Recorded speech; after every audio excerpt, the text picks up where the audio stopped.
Hi, my name is not important, and I'm a comic addict. Man, it feels good to say about in the open. Wow. Been there. Yeah, we've all been there. I'm a comic addict. Man, it feels good to say about. That's totally Good me. afternoon, everybody. We are live. Yeah. How's everybody doing? Me? Yeah. Woof. You, the chat? Woof. I'm eating. Oh, the dog's been fed. I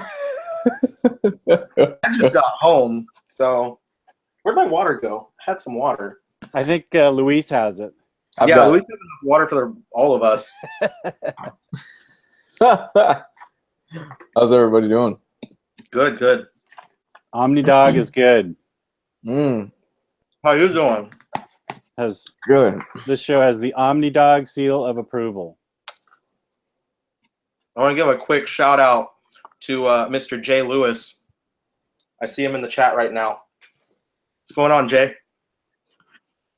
Oh, we made it out here. All right, cool. So did Nick. Few people made it. Wow. Already 21 watchers. We're starting off pretty strong. And we haven't even gotten to the evil Riley stories yet. That's usually where we peak out. And then people are like, all right, I'm done. I'm out. This is what I'm here for. Yeah, we're kind of like the high school slut. We peak out usually about halfway through. I found my water, by the way. The nation is relieved. I know, me too. How did you guys like Jeffrey Dean Morgan as Negan? We're going to get to questions later. But yeah, tonight's theme, for those of you that have not known or haven't been able to read, not known. Yeah, I haven't slept much lately, guys. It is horror books. We are talking about horror tonight. One of my personal favorite genres. I am a horror junkie. And my life is a horror, so it goes together nicely.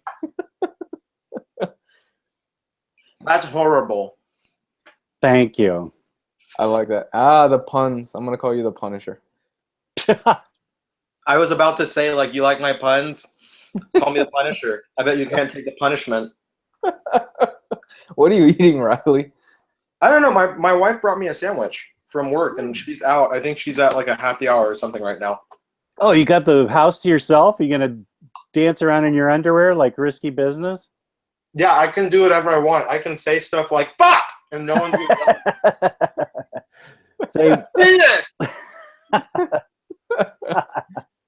All right, living on the edge. This is the high point of the stream, ladies and gentlemen. Yeah, right.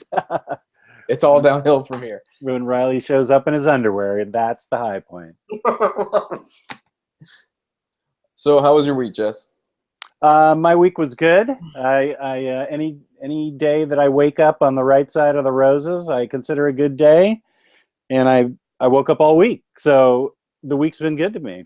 And which is a natural segue, I guess, into what I read this week. Is that what you're interested in, or what I bought this week, or both? Yes, sir. Just wondering what you've been picking up. I bought the Fifth Beatle paperback, trade paperback, because it has extra stuff in it. Golf clap for you, sir. Thank you. Thank you. And I haven't read it yet, but I know I'm going to love it because I love the Beatles. I love that documentary that I saw on Hulu that Ron Howard directed. So good. And I just watched that. Isn't that great? I loved it. Yeah, I loved it too. There's a documentary on him? Yeah, It's called 8 Days a Week, and it's all about the touring years from 63 to 66. And it's just a mad frenzy of touring, and it's got all kinds of found footage.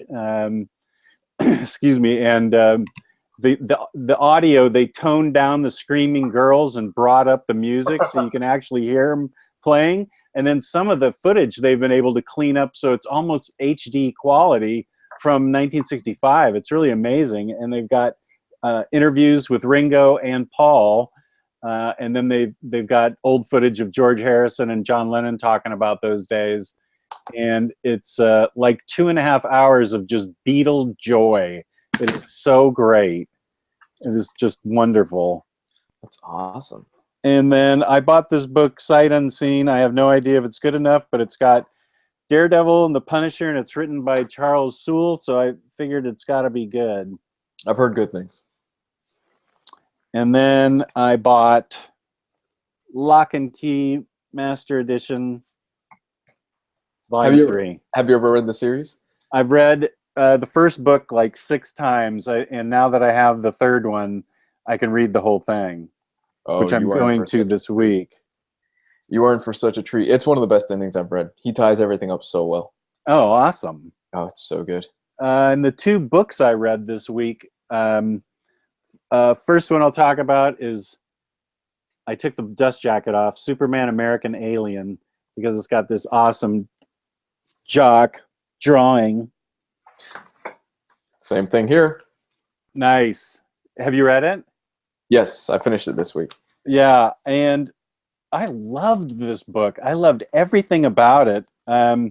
It's a bunch of short stories. I think it's 7 short stories that show Superman as a wee lad up until his maturation, growing up, different phases of his life. It's all by Max Landis with a bunch of different artists drawing it. And it is fantastic. This one issue is my favorite, called Parrot, where he is Clark Kent gets mistaken for Bruce Wayne after his plane crashes in the ocean. He jumps on a party boat, and just to see Clark Kent mistaken for Bruce Wayne was so great. And the stuff he goes through in this story, the stuff he goes through in all these stories, growing up, the discovery of himself, I just think it's just a wonderful book. I loved every single story, but this Bruce Wayne one was my favorite. That was my favorite too. Yeah. Yeah, and he's got Luthor in this is especially subtly he's very subtly psychologically evil. I mean, it's one of the best Luthor portrayals I've ever read, because it really gets to the core of Luthor and why he thinks he's better than everybody else. That was also great when he has a couple Luthor confrontations. He really understands Luthor. He's got a really great voice for Luthor. Yeah, I agree. The two issues with Luthor and it were they were chilling. He's so he is just so matter-of-factly Machiavellian and, you know, ready to impose his will on everybody else without giving too much away. He was just bone-chillingly evil to the core, but so well thought out evil that you're never going to be able to nail him. Except that Superman finds a way to fuck with him, which is great. I do like that interaction that they have. I think it was in issue 4 or issue 2, one of the earlier issues, where Superman comes up to him and Luthor says, he lays down everything. He's like, look, you're going to try to do this. I'm going to do this. You're going to try to do this. I'm going to counter you with this. He's got a really just the arrogance and the pompousness. Yeah. Luthor down so well. Right. And just how well thought out and calculated he is. And just that one interaction they had when Superman was still sort of finding his way as Superman and not actually thinking about anything, just acting on his emotions. And I think that's what you were talking about, when Luthor just rips him apart right and left, up and down, and just dismisses him as like a dumb animal that doesn't think and only acts on emotions. And that's part of Superman growing up, is getting dressed down by Luthor. And that was a great issue. And I just can't say enough about this book. I think anybody, even if you don't have an interest in Superman, like Felipe Sarmiento, who doesn't care for Superman at all. If you know Felipe, you know that he sleeps with a big blow-up doll of Superman with him nightly between him and his wife. This is such a good, solid. this would have been good for our newbie show last week, because a new person could get into this book quite easily and really discover how interesting and cool Superman can be, and not just some goody-goody. It was so good. And then the last book I'll talk about is Terminal City Big Herkin Library Edition. Okay, I've been seeing this pop up all over the place in the Omnibus group. No clue what it is, and is it out of print already? I don't think so. I think it was out of stock for a little bit at in-stock trades. I just don't think they got a beginning shipment. That's been happening a lot lately. Yeah, you're right. I noticed that too. So no, I think it's up there now. I had to get mine from someplace else because I just really wanted it, and so I read it. But Terminal City, excuse me, has great art by Michael Lark that I really enjoyed. Terminal City is sort of a 1930s Art Deco city set in the present, with zeppelins in the sky and all kinds of interesting Art Deco design to it and stuff. So I really liked the art and the theme thematically that it's set in this really interesting designed world. The art, of course, is really great, and the story, it took a little bit to get into because there's so many characters. There's a lot of characters involved in this thing. Here's a good picture of one of the she's like a short white albino type woman. She's like the gang leader, the mafia boss, the mafia doll. She's like the main crook. But there's an awful lot of characters involved, and there aren't superheroes in it. They are adventurers, and like a skywriter.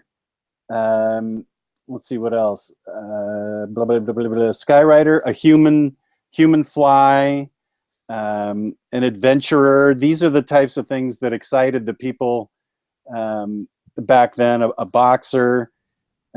These are the types of things, and they disappeared, these adventurers, and when they eventually show up again and get reintroduced, and that's where the story gets started. There's two, and so you got robots all over the place too, which is really cool. I loved how robots ran some of the places and just abused the humans that worked for them. The second story arc is the return of the Skywriter, and I think it's the stronger of the stories. And there's a mysterious lady in red that keeps showing up and saving the day, and she's interesting. She doesn't say anything. She just saves the day repeatedly, and it's about various things in these people's lives. And I found it, once you got a hold of the characters, you were able to figure out who is what and what does who. It revolves around this hotel at first where the human fly works. Once you're able to grasp who all these characters are, then it really falls into place. It really becomes interesting. And the second story was the strongest one, I think. But I think this is really a well-done book. It's well written. And I think that it would appeal to you guys because in the second episode, the Skywriter returns and he starts writing obscenities, like really vile obscenities in the sky. He's like lost his mind. And I can't even say what he says in the sky because I know we have lots of 5-year-olds watching and stuff. So, but Riley can say it. His wife isn't home. Yeah, my wife's at home. You can say whatever you need me to. Poop balls. So I really enjoyed it. It's a big, thick read, but it doesn't take long, and it's not really that expensive once you get it off IST for like 50% off. It's well worth it. I think the American Alien is my book of the year. Wow, high praise. 5-star, 4 paws, all 4 paws up for Omnidog on American Alien. Paws from Chewy. Right. High five. So Wow. wow, your book of the year, man. Yeah, I loved it. Loved it. My book of the year. I mean, I'm probably giving this away early, but mine still has to be Dark Knight, a true Batman story. Ooh, yeah, that was great. Yeah, That that's was still really my book of the year. So far, mine. Let me see if I can grab it. It's behind me. Sorry, Chewy. Oops. Right now, one of the ones that I think, God damn it, here we go, is the best thing I've read all year is this little guy, the X-Men, the worst X-Man ever, because it's so charming and fun and different, and like I did not see the ending coming from a mile away. I've heard it's really good. Is that a new book? It was digital first, and then it came out in single issues, and then they put out the trade a couple of months ago. But actually, I was wrong. This is not the best book of the year. Nick Munoz was right. The correct answer is Vision. Tom King's Vision, which just wrapped this week. That was the best book of the year. How was that? Without giving too much away, Just either like that's serious. without giving too much away, did he stick the ending? Yeah, it's a very like emotional ending. It's kind of withdrawn. It's not like a big bombastic. It's just kind of a intimate last issue that it had. But it's just freaking. It's so good. Like it's such a well orchestrated plot throughout the entire book. Like everything is so carefully put together. And and I see someone commenting about Omega Men, and yeah, Omega Man is fan freaking tastic. But I think personally, sometimes you just need those intimate stories that really just have that emotional kick behind it. And for me, Vision gave me more of that than Omega Men did. And also, I am in love with Gabrielle. My wife? No. Oh. Gabriel Hernandez Walta's artwork in that book, it just works so well. So I just have to give that highest praises. But as far as trades that I've bought this year, I'll still say that Worst X-Men Ever is one of the best. Oh, good. I'll have to get that. I was unaware of it. It's cover price $16.99, so you can find it really cheap, really easily. Okay. I'll have to order that in December when I recover after next week. Oh my God! Next week, I've been worried about it for a month now. Oh my goodness! I'm looking at PayPal, credit card. What can I use? Where can I scrounge around for a little bit more cash? Yeah, I should be good for next week and for the remainder of next month. I just kind of went overboard this month and bought some stuff I probably shouldn't have. Had to get that New Mutants. Yeah. You did have to. You had no choice. You had to get that. It was the New Mutants and then the third One Piece box set, which was together, that's like $230. Whoa. And my budget's $300, and there was definitely more than $70 more worth of books that I wanted to buy. Your budget's bigger than mine. Mom! My wife's budget is bigger than mine. She doesn't even buy comics. I don't see how that's fair. She's like, it's because I'm a lady and I have to get pedicures and manicures and haircuts. And I'm like, but what? I get haircuts and too. Do you want me to start getting pedis and manis and stuff every once in a while? Because it's not like she does it all the time. She goes like every other month, but she still has the same budget every month. I'm like, come on. Dude, you are getting... It's not worth... you're getting abused. It's not worth me fighting her for it, though. Like, I've asked her, and I'm like, whatever. It's a losing battle, man. You're not going to win it. I'll just go $50 at $50 over every month and see what she says. That's what I do. Good idea. Segue into it. Riley, how was your week, pal? It was horrible. No, I didn't get like any reading done this week. I finished reading that Squirrel Girl and the Great Lakes Avengers paperback that I was started last week. and that was just fan-freaking-tastic. A lot better than I had expected it to be. The GLA miniseries itself is just such a like dark look at some random haberdashed together super team of characters that like, you know, haven't really done anything else, but like you look into it and you're like, okay, we got Flatman, Doorman, Big Bertha, and you're like, what good are these characters? Whatever. But then like when you start reading it, like by the time I was done, I was like, Jesus, I want to see like a Big Bertha series. I want to see a series about freaking Doorman. Like they just take them into these places where you're like, I need more. But so that was really good. I really recommend that one. It came out, I think, a couple months back. It's not terribly expensive, and if anyone wants to buy it, it has, as well as the 4-issue miniseries. It also has the first appearance of Squirrel Girl, and then a bunch of other one-shots one-shots and issues from other series like Thing and Cable and Deadpool that mentioned or that had appearances of the GLA and Squirrel Girl. So really worth looking at, in my opinion. Other than that, I spent the whole week watching more horror movies, catching up on some TV. My wife and I were watching a lot of Brooklyn Nine-Nine. Such a good show. That's about how my week went. I didn't sleep much for last night. I slept too much, and I was tired because I slept too much. The 2 days before that, I did not sleep enough. So I don't know where I am right now. I don't even know what sleep is anymore. And then my work is moving me out to another branch next week. I'm going to be working at the airport, so that's just going to fuck my my sleep schedule up even more. So, yep, that's how it goes. Oh, you youngsters are just having a hard time adulting.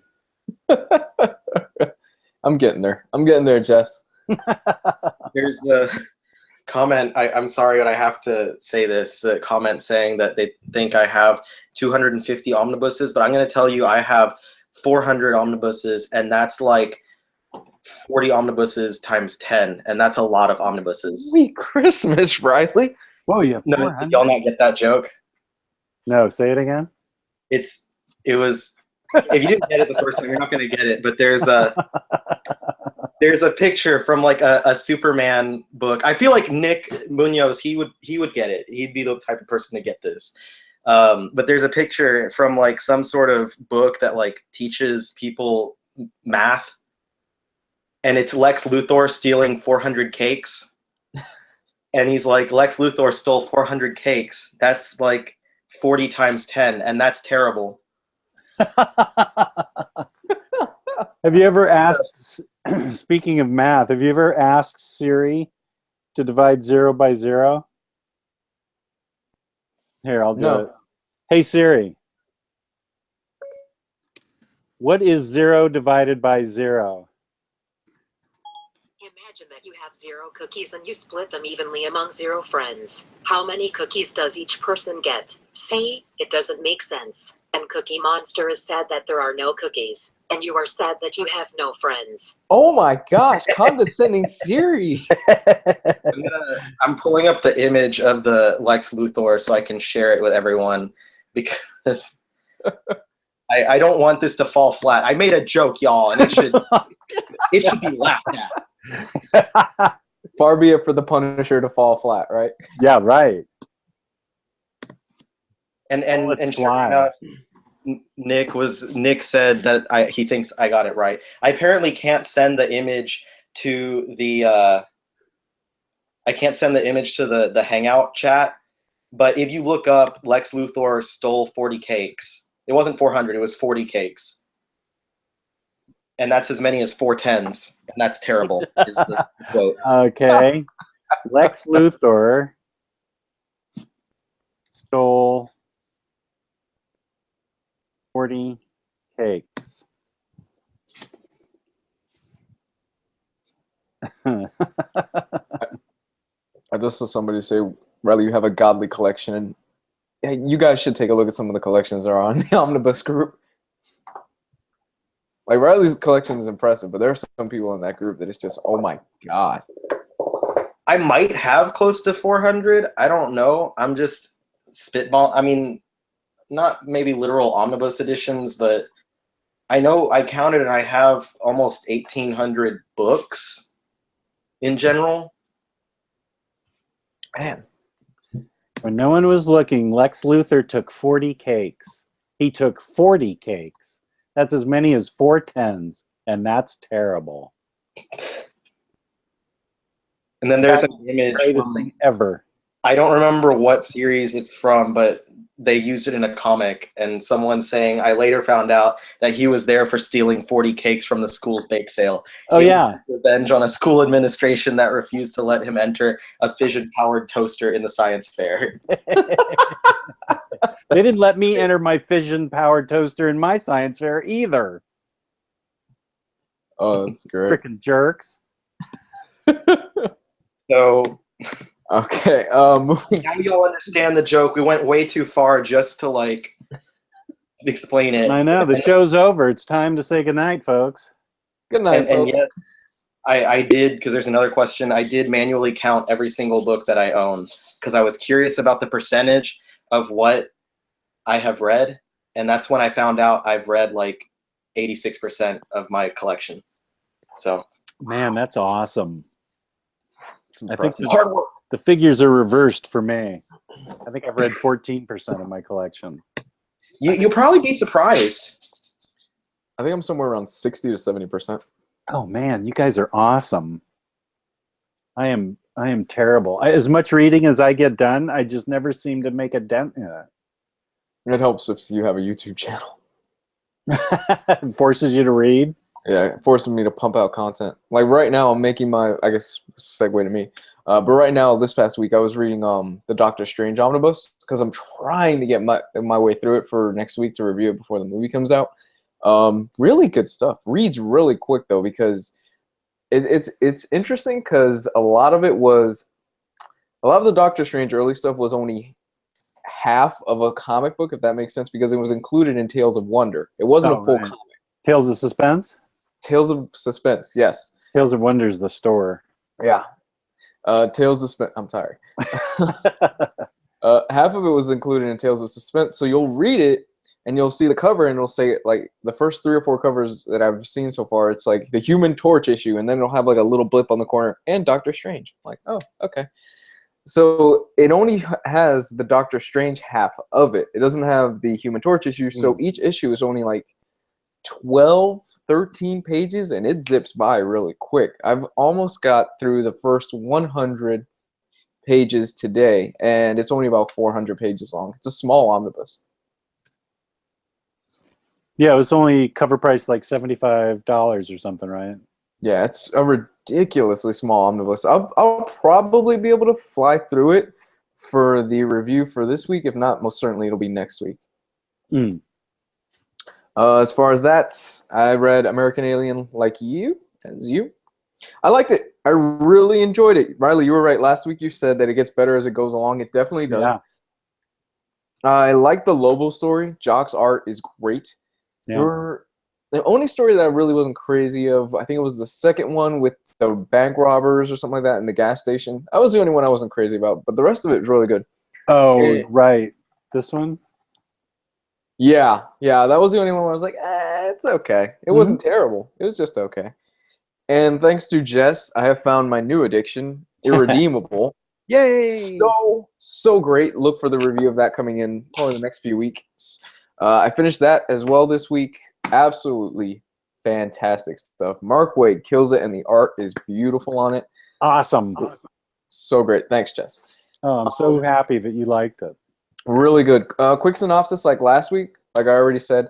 It's basically what happens when Superman goes rogue and he loses his monkey mind and decides to kill pretty much everybody in the world. It is awesome. It's really good. And now, like, you see the supervillains and the superheroes are trying to team up and figure out, wow, how can we take this guy down? The twists and turns in the first book alone are just crazy. So good. Yeah. That's my favorite book of all time. But yeah, I've been reading that. I reread Walking Dead issue 100, as you know, because of the Walking Dead that came back this week. I don't know if you guys saw it or not, but everybody's been talking about that. I'm 6 seasons behind on Walking Dead. I'm a couple behind. I stopped watching. I just got overly bored with it. It's a guilty pleasure of mine where I watch it. And I'm like, I'm not watching it for like, quality storytelling or anything like that. I watch it for fun because it's a fun little show. It's not like I'm watching like Game of Thrones where I'm actually invested in it, or Westworld, my new addiction, where I'm invested in that as well. That's really good, huh? Have you seen Westworld yet, Jess? I haven't. It's really good. God, yes. What's you it need to on? watch Westworld. Is it on HBO? It's on HBO. Hobo. It's on what? Hobo. Oh, I thought you said Hoblo. No, I call HBO Go. I call it Hobo Go whenever I get on there. Well, since your wife's not home tonight, it's He Blow Go. He blow go indeed. But speaking of guilty pleasure shows, mine is the cartoon Clarence on Cartoon Network. Never heard of it. Me either. It's my guilty pleasure. It's about like kids that are like 5 years old and they're in a elementary school and they go on really stupid adventures. And I think it's utterly fantastic because it's actually really progressive. Like some of the kids have like 2 moms and stuff, and they have like I don't know, it's really just quirky animation, fun adventures they go on. And it reminds me, like the main character reminds me of how I was when I was like that age, like the stuff that he does and like hanging out with his mom and stuff. So I, on my off time, I'll put on an episode of that. And it's one of those like 11-minute shows. So I just watch that like in the background. When I'm ironing my clothes in the morning, that's what I watch. Dude, you iron your own clothes? That's what you got married for. Oh my God. Oh, I went there. I didn't mean it. It's just a joke. Come on, man. We're trying to be progressive here, and Jess is just taking us back. Taking us back like by 100 years, back when you were born. Oh my God. No, I iron my own clothes because my wife doesn't wake up until 2 hours after me. Even though she does it like no kidding, she irons my clothes like 3 times as fast as I do. And I ask her sometimes like, hey, I know that like you're tired, but can you iron my shirt real quick? I'm so slow. And she's like, yeah, shoom, shoom, shoom. And I'm like, Jesus Christ. This looks better than I do. But yeah, I don't want to wake her up like 2 hours before she needs to. And we just lost all 2 female viewers. Which is probably Francesca and who what was Francesca just messaged me and said she's on her way home and she's going to turn it on as soon as she gets home. I think this is about as far as she's going to get on that video. Francesca, come back. I was just kidding. Francesca, come back. I was kidding. Come on. You saying that to me or Francesca? You guys for driving away our our 2 female viewers. I'm a feminist in here, guys, and I don't approve of that. I know we're all kidding, but speaking of pickups, thanks to Riley and Manga McFly on Twitter, I picked up the entire box set of Full Metal Alchemist for $100. Yep, that's awesome. Because I've seen the manga. I mean, I've seen the anime, but I've never read the actual manga. So I picked it up. It was like I kept making offers to the guy because you can make offers, and I was like, yeah, I'll pick it up for $100 because it retails for like $140, so it was a hell of a pickup. And the anime is good? Yeah, I've never seen it. It's really good. Right now, my biggest concern though is the fact that I have Annihilation Conquest on the way, and it's lost somewhere in Pennsylvania. Oh, that's what you were wondering about today. Yeah.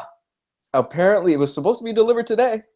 Stuck somewhere in Pennsylvania is where it says last time. Oh, man. Nothing like having books in limbo that you're anxious to get. I try not to pay attention to shipping because I always just worry myself. Like, why would it be stuck? Did they fall out of the box? What's going on? And yeah. I've only ever had one issue, and it was when I shipped something out because I didn't tape it well enough, and then they just like kept it at the post office.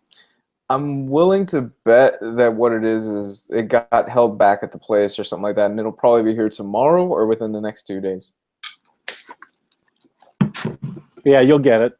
You'll get it. Don't sweat it. Yeah, I'll get it. But yeah, moving on to our main topic. Today, we are discussing my personal favorite genre, because we're in the month of October and next week is Halloween, horror books. So without further ado, I will let Riley take the start since Jeff started first. Okay. I kind of just grabbed a bunch of random horror books when I got home and decided to... Chewy, can you get off for a second? You're really cramping my style, bro. You put like no prep into this show, do you? Yeah. I prep like all week for this show. I was thinking about it all week, and I was like, Jesus, I don't know what I'm going to do. And then at the last minute, I'm like, all right, it's pressure. It's just like my story last week where I had the project I didn't work on, and then I did it at the last second, except this time I'm not just making fun of you guys. But anyway, I grabbed a few books off the shelves. So I guess I'll just go through these. Let's see. The first one I grabbed was Uzumaki. So this is, I guess, kind of coming off of last week. I just talked about like all manga all week. And so this is a really good horror manga. Probably one of the single comic books that has scared me the most. Like this gave me, this is how they say on the internet, nightmare fuel. And it fueled my nightmares for a decent little amount of time there. There's some interior color art. Uzumaki is Spiral, and it's a horror book about spirals, which are overtaking this town. And it's just this really visceral, cerebral horror story about spirals. That's really it, like without spoiling anything.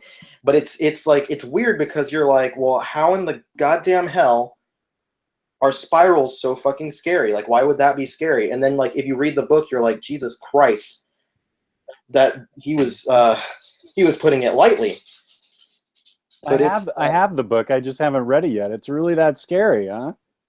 Yeah, I like read it tonight, and then you'll pee the bed and you won't be able to sleep. That's what's gonna happen tonight. Good. I was needing a book to help me pee the bed tonight. That fills the gap. Like, how about let's just take a peek. Ooh, freaky. Yeah, some good Japanese horror in there. I think there's a live action adaptation as well.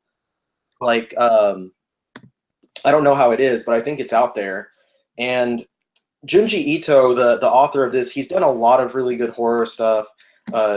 Is Junji a he? I actually don't know. I don't know if Junji Ito is a man or a woman. But or a dog. It's a he. I just looked at it's not a dog. Well, maybe he might be a male dog. I don't know. But anyway, also has done Gyo, which is about like these this parasitic thing that it's hard to explain. Like, it's a parasite that attaches itself to dead bodies, and via gas, like, can mobilize those dead bodies by like flatulence. And they motorizes these dead fish bodies and like just terrorizes Japan. Like, these dead fish are just going through and like killing people and taking over their bodies and stuff, and it's disgusting. And it has a great scene where, if you ever wondered what the sound effect was for a shark with legs kicking down a door, it's gashunk. That's the sound. Bashunk? Gushunk. Gushunk. Oh, Gushunk. So yeah, that's another really great one, and I think that one includes, because there's a hardcover edition of that one as well, an all-in-one that I believe includes this short story called like The Secret of Amigara Fault or something like that. And it's about like this fault line that opens up, and there's these holes in it that look like people, and everyone's drawn to it, and they're like, this hole was made for me. And they like put their body in it, and all of a sudden their body just sinks into the hole, and they don't know where they're going. And then like the horrific part is the twist, which I don't want to spoil for you guys, so go read it. Wait, what is it? Like they put their bodies What, into no, these. what was the name of the book again? Oh, this one, I believe that is collected with Gyo, which is okay. YO. If it's not, you can look it up online. I read it online a long time ago. It's called like The Secret of Amigara Fault or something like that. Okay. I'm going to write it down. Secret of Amigara Fault. I think that's what it was. If anyone else knows if the title was different, then I'm sure they'll speak up down there. But it's like these are some of the most horrific stories that I've ever read as far as any comic at all. So I'm going to take a break from the truly horrific and go into the Life That I Live. The cutely horrific with Beasts of Burden. Because I love animals. And Beasts of Burden is a really fun little story that was published by Dark Horse by a writer that Jess and I have actually mentioned before, Evan Dorkin. We talked about his Eltingville Club book, and it has artwork from the amazing Jill Thompson. Great artwork inside this book. And you get some, nice horrific images in there of supernatural animals. And it's like Homeward Bound meets the X-Files. So if either of those things sound good to you, then I would recommend picking this book up. And there was also I don't remember what's collected in this volume, but there was also a Beasts of Burden story where they meet Hellboy. So that's pretty cool. Sold. Sold. I have to grab it. I have to have everything Hellboy. It might be in this book. I don't know, but it's either way. It's a really, really good book. It's one of my favorite books that stars animals and pets and stuff as the main characters. Because it's just fun. Like it's such a fun little Halloween read, and it is kind of freaky. It is kind of spooky. But it's something that's not gonna fuck you up like Uzumaki is. So it's a little lighter. And then the next one that I grabbed off my shelf is Buffy the Vampire Slayer. I've got the first library edition here of season 8. This comic series, season 8, follows exactly where the show left off when it was ended with season 7. So it picks up directly after. And I really, really loved the comic. It felt like the show did. It reads really well. The characters all feel right. And the writers here take all the characters into really great directions. And of course, you get some of it is written by Joss Whedon. Like he joins in to make sure everything's looking good. And then later, you get other writers like I think Brian K. Vaughan, I think, works on a couple of issues. Brad Meltzer, I'm looking at my books. Drew Goddard worked on some of it, and Drew Goddard, of course, worked on one of my favorite horror movies of all time, Cabin in the Woods. So it's got a great creative team behind it. So if you're a fan of the Buffy show, I highly recommend checking out the season 8, and then further, they also have season 9 and 10 of the comics. And then finally, the last thing I wanted to bring up is just some fun stuff here is the Marvel's Omnibus. This was one of the earlier omnibus that I grabbed several years ago when it first came out. Just because I was such a huge fan of the Marvel Zombies. The stories are just so fun, and they're actually like at some point pretty freaky. Like especially the first couple. The first couple of Marvel Zombie stories that are written by, of course, Robert Kirkman. And before that, it was a story arc in Ultimate Fantastic Four that kind of went to that went and starred the zombies in there, and then they went off into their own thing. Then after that, Marvel Zombies 3 and 4 were actually really entertaining and kind of an interesting place for the series to go, because instead of continuing to tell stories about the Marvel Zombies universe, because basically the entirety of the Marvel Zombies universe had become zombies and there's not much you can do there, some of the zombies get into the 616, and we see a new faction of like Shield essentially is formed for them to kind of combat those zombies, and it features a really fun team up of like a new Midnight Suns group with Morbius and all them. So it was like really entertaining to me, and it was one of the Zombies 3 was my actual first introduction to the Zombies series. So I'm always a fan of this. I know a lot of people are like, Marvel Zombies is just silliness, and I'm like, yeah, it is silly. That's kind of the fucking point of Marvel Zombies. It's fucking they're Marvel Zombies. Like, would you expect them to be serious? And I don't know. I mean, there's some weak stories in there. Marvel Zombies Return was meh. Marvel Zombies 5 was okay because of there's Howard the Duck and Machine Man teaming up, and that's always going to be cool. And you've got like Marvel Zombies Supreme, which was just shit on top of shit. And then there's this whole Marvel Apes thing. I don't know why they had to include that bullshit in there. But yeah, the Marvel Universe, except they're all monkeys. Except they're all you know, I've never read any Marvel Zombie comics. The only thing I know is that the artist got some shit a few years ago because he apparently was trying to go around other people's booths and expand his booth by ripping down signs and stuff like that. The cover artist. Yeah. Arthur Sudam. He was just expanding his booth. He wasn't even asking. He just went ahead and started expanding his booth at cons. Like, that's not the interior artist. The interiors for the first couple series. Okay, first there's some Greg Land in there, but once you get past God damn it, Greg Land. Here we go. Once you get past the Greg Land, you get into let's see. He does the issues of Ultimate Fantastic Four. Then when Robert Kirkman is writing the first two Marvel Zombies, it's Sean Phillips on art. So, you know, you get some really great shit right there. And then when you get to Marvel Zombies 3 and 4, written by Fred Van Lente, you get Kev Walker on there, and I am a humongo fan of Kev Walker. So I love 3 and 4. I highly recommend 3 and 4. You get Zombie Deadpool's head in there. I like it. People gonna talk shit, but I like it. Haters are gonna hate. Yeah, Tomatoes are gonna tomate. The cover artist got into some shit a few years ago because he was like trying to expand his thing, and then he would Photoshop like this huge long line in pictures and post it on his website. Oh, I didn't know he went that far. He went. I got him to sign my cover though. The rude guy, the expander table guy. Yeah, this was before he expanded.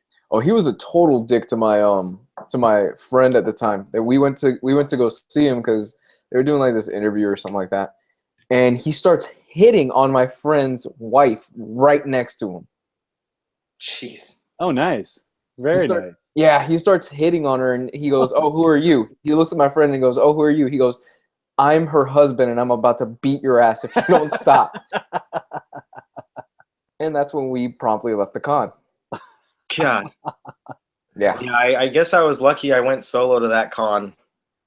Yeah, guys is a total dick from what I've heard. Wow. I showed up and just like was like, "Can you sign this?" And then I think I bought a Spider-Man print from him. But yeah, after all that, I was like, yeah, I don't think I'm gonna be really supporting that guy. What a lameoid. Although the guy's got to be proud that he has such a cute wife that she's getting hit on everywhere, right? Oh yeah, he's happy. He's happy about it.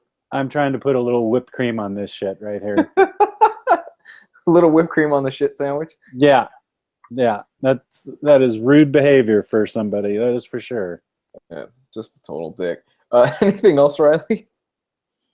That's everything that I grabbed from my shelf. I don't know. I didn't prepare speeches.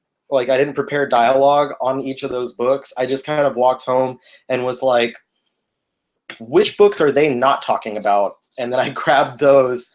But they're all books that I stand by, and, you know, Halloween stuff. If you guys wanted to talk about horror movies, I could talk about a lot of horror movies.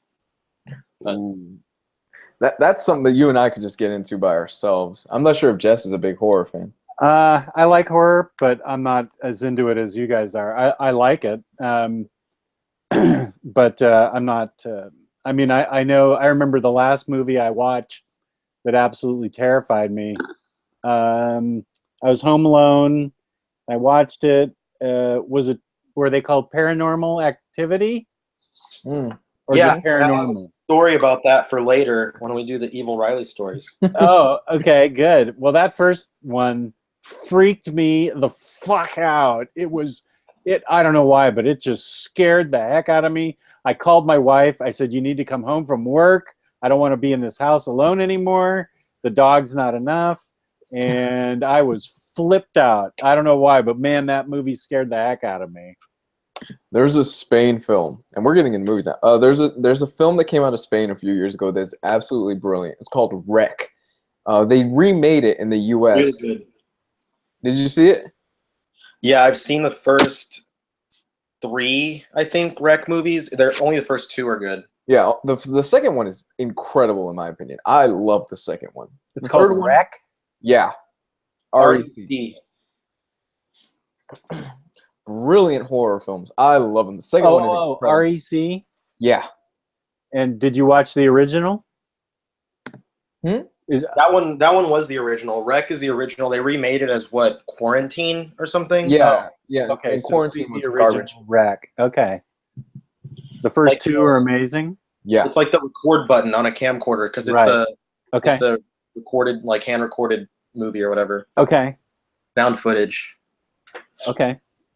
I'm up for watching that alone and get scared again. Oh, it's really good. It'll mess with you. The second one I think is better than the first one. The third one and fourth one are garbage. You shouldn't have to watch those. Yeah, they're terrible. I'm sure it will Jess. mess with me. Mr. Jess, what do you got, buddy? Okay. Well, I have a little bit more than Riley does, so I won't expound on them too much. But the first one I have is by Richard Corbin, Rat God. Oh, This gets high marks because the cover freaked my wife out all week long as I had it lying around the family room. And she kept saying, that is the scariest thing I've ever seen. And if you're a fan of Richard Corbin art, this is the book for you because he wrote it too. And it's about, the back of the book says, an arrogant city slicker on a quest to uncover the background of a young woman from the backwoods finds horrors beyond imagining. And that is true. It is extremely freaky and disturbing. But you have to be into Richard Corbin's art because he's definitely a little bit different than everybody else. He does not. I think his art is kind of an acquired taste. I mean, this is the way he draws faces is a little bit different than everybody else, as you can see right there. But I thoroughly enjoyed this book. It was good and scary. The art, of course, is fantastic, and it is about it's about this rat god guy, and it's a little bit got a little bit of H.P. Lovecraft feel to it, and it's disturbing, all right. And the other book that I read by him was his adaptation of Edgar Allan Poe's Spirits of the Dead. And so this is Poe's work that he adapts, and it's quite good because he does a wonderful job not only, of course, of illustrating it, but his adaptation of Poe's writing is really spot on. I got a real good feel. I've read a lot of Edgar Allan Poe, of course, back in high school, and so it felt true to the original writing. And of course, his drawings are just wild with a color palette that I think is amazing. So I really enjoyed Spirits of the Dead. And I should save it for last, but it was one of my favorite books that I read this week. It's called Clean Room by Gail Simone. And I had no idea she could go this dark. But it's sort of loosely reminiscent of Scientology. The leader of Scientology, in this case, it's a young, very attractive woman who has sort of traumatic experience, and it turns her into this spiritual leader. The art is really clean and well done, and it's not necessarily horror, but it's very. I like to say stuff's disturbing because if it moves me and freaks me out, then I consider it a good book. And this girl is haunted by various visions, and the Scientology ish type leader is trying to figure out what's going on, and there's all kinds of things like possession of people and strange creatures and visions in people's minds, and it all revolves around this cult leader, and her name is Astrid Mueller, and I loved this thing. I didn't know Gail Simone could go this dark. She goes way dark in this book, and I found it to be. I mean, I read it in an hour. I just burned right through it, and I can't wait for the next volume. And the art is great. The coloring is great in it. And here's a picture of Astrid Mueller up close, and I just loved it. Again, this is Clean Room, and so I like Gail Simone in general, but I think this is one of the best things she's ever done. And check out another recent Vertigo like kind of horror-ish story is Unfollow. Unfollow? Yeah. That's a collected edition? I don't know if it's collected out yet, but it started about the same time as Clean Room, and it's been really, pretty interesting. Okay, I'd like to read it. The next thing is a different book that I bought blind, a Vertigo book called Dark and Bloody. Yeah, I've been seeing that on a lot of people's pull lists this week. Oh, really? Yeah, a lot of people seem to have been picking that up. It's basically about a guy who comes back from the Iraq War.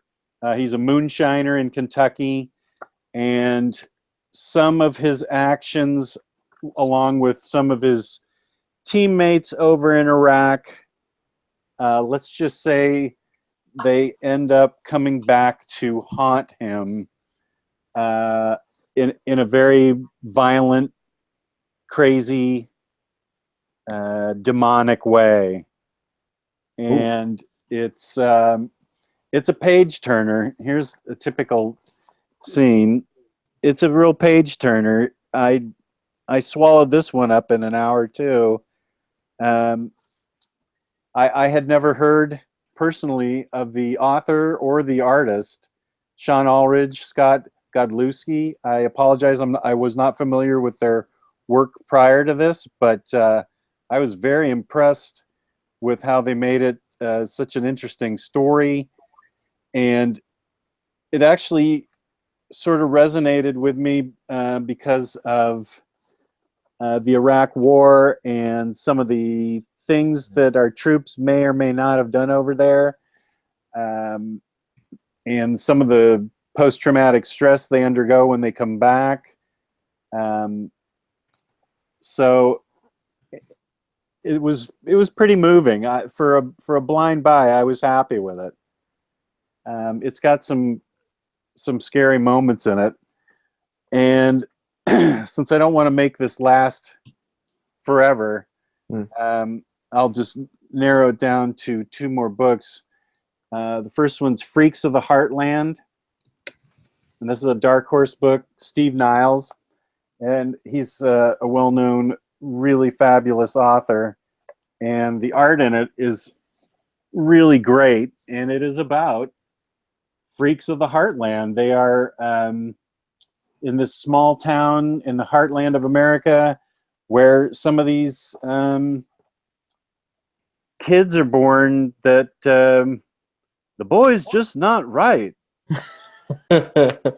If you're familiar with that, Hank Hill would say there are a lot of strange misshapen, interesting children, but they're tied together, and it's very interesting what they go through, what the people who are against them try to do, and what the people who try to protect them try to do, and it comes to a satisfying conclusion. It's the artwork, as you can see, is a little bit different than most stuff, but I think it adds to the sort of horrifying aspect, this sort of scratchy pen with the interesting sort of dark color palette.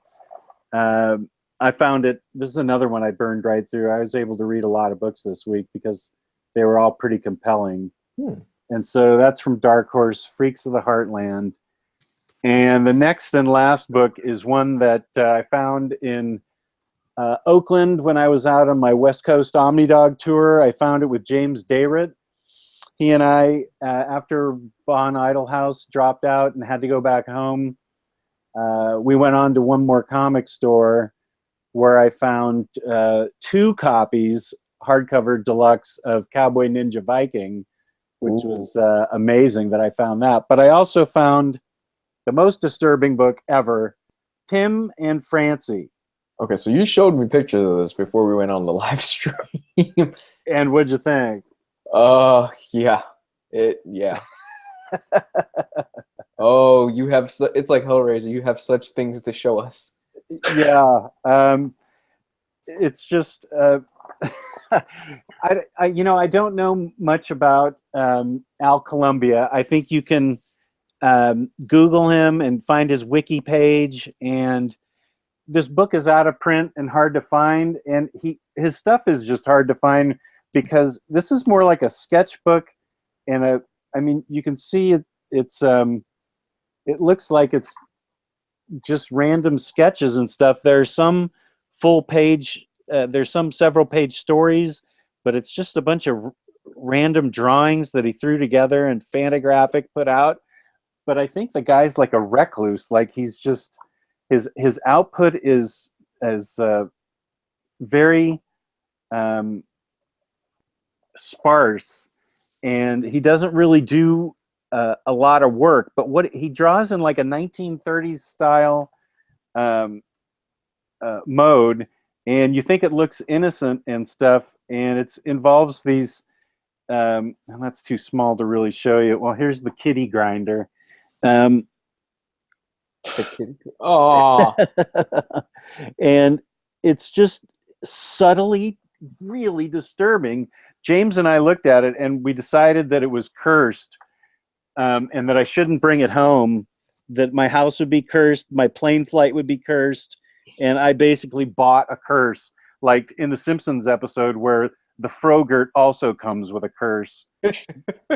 This book is just the most disturbing imagery, and it doesn't, there are a few stories in there, but it's just a lot of his drawings, and I just was utterly freaked out by it. If you can get a hold of a copy, I was going to try and sell this, but then I decided, this is just so oddball, I've got to hang on to it.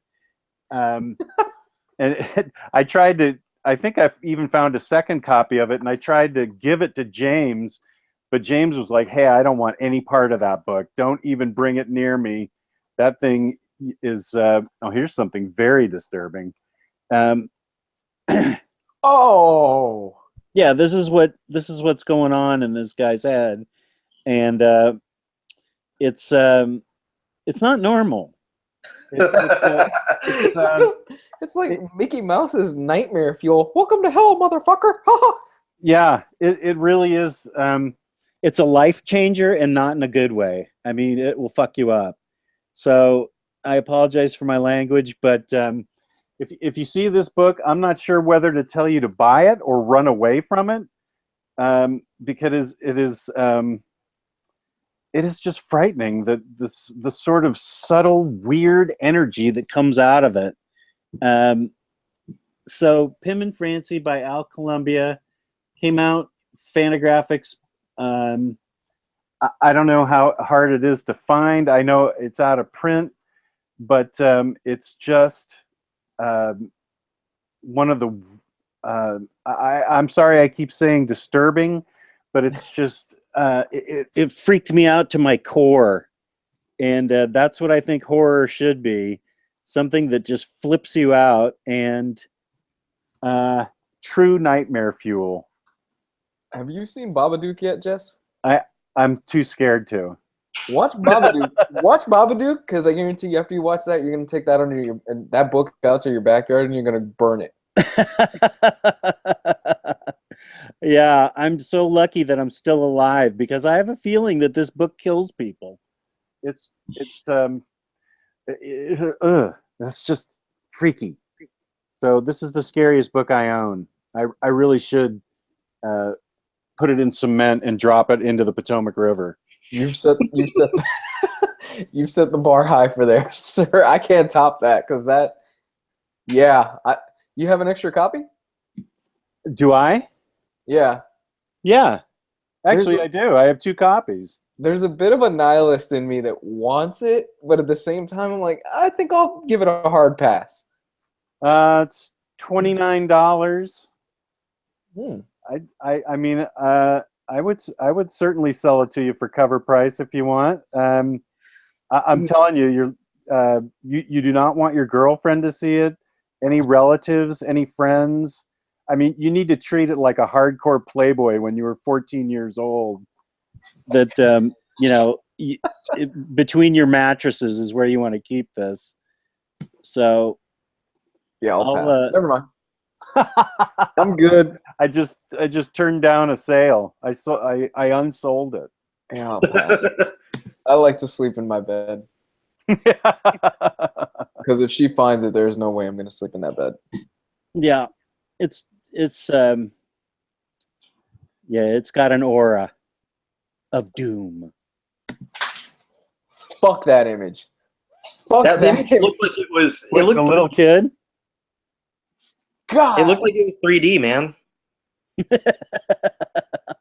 Like that kid's coming off of the goddamn page. Your laugh isn't helping either right now, Jess. Oh, I'm gonna be having nightmares of that tonight.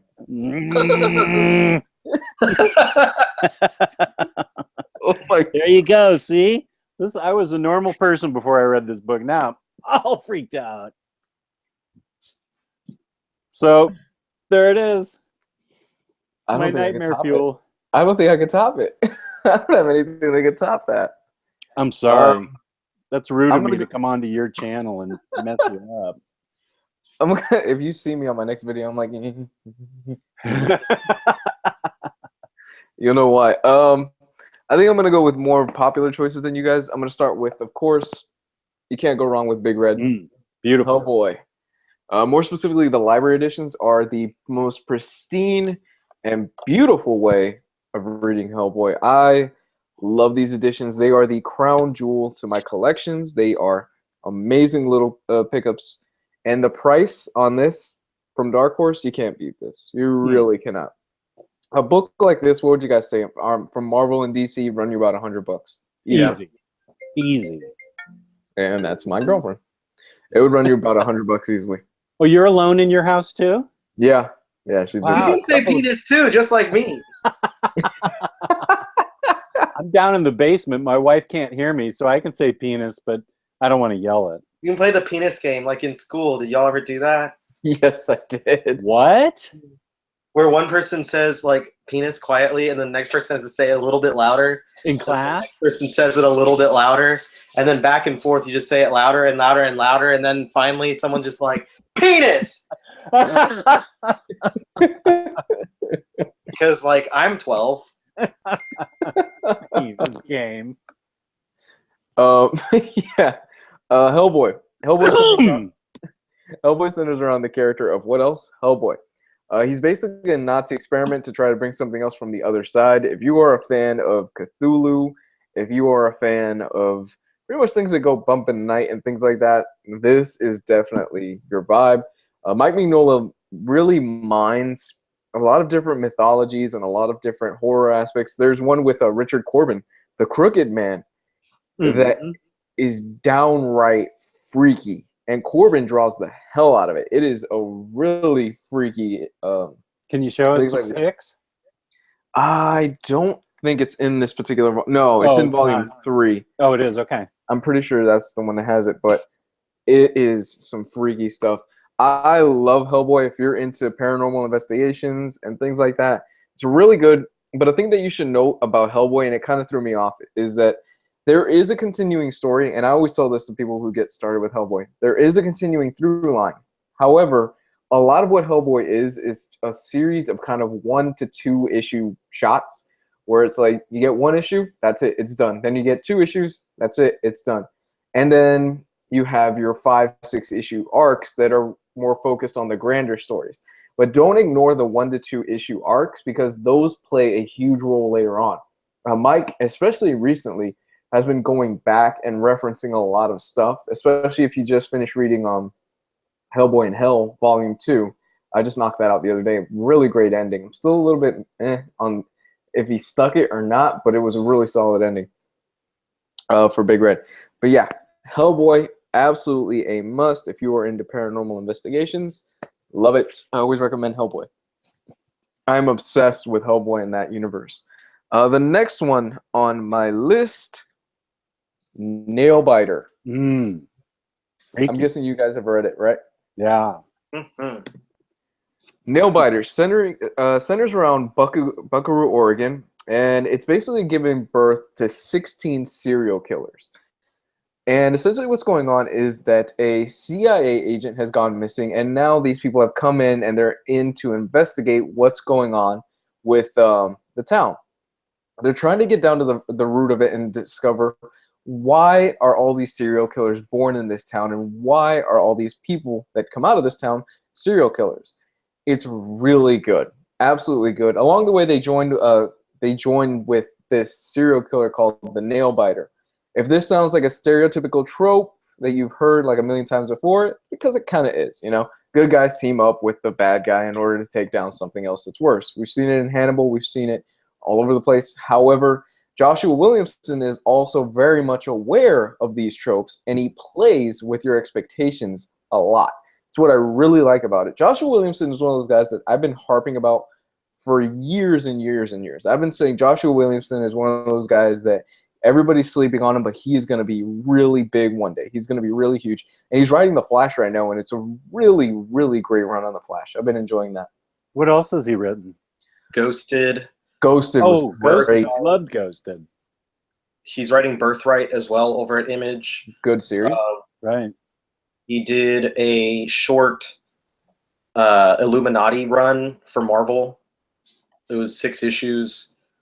I don't know. He's done everything he's done. Well, the Illuminati series was okay, but everything he's done outside of that is like A+ fucking material. Like Ghosted was when I first saw his name, and after that, I have read everything that he's written. Yeah, I loved Yeah, Ghosted. I've been harping this guy's name for a long time, and he's one of those guys that he's cranking out A+ material, like you said, Riley, but he's not getting put in the spotlight for some reason. He's probably not like taking the jobs. It seems like maybe he wants to stay subdued. Yeah. Well, this video is going to break him out. We have 3 to 4 million viewers, and this is going to nail it for him. On Nailbiter, yeah. We're the comic book girls.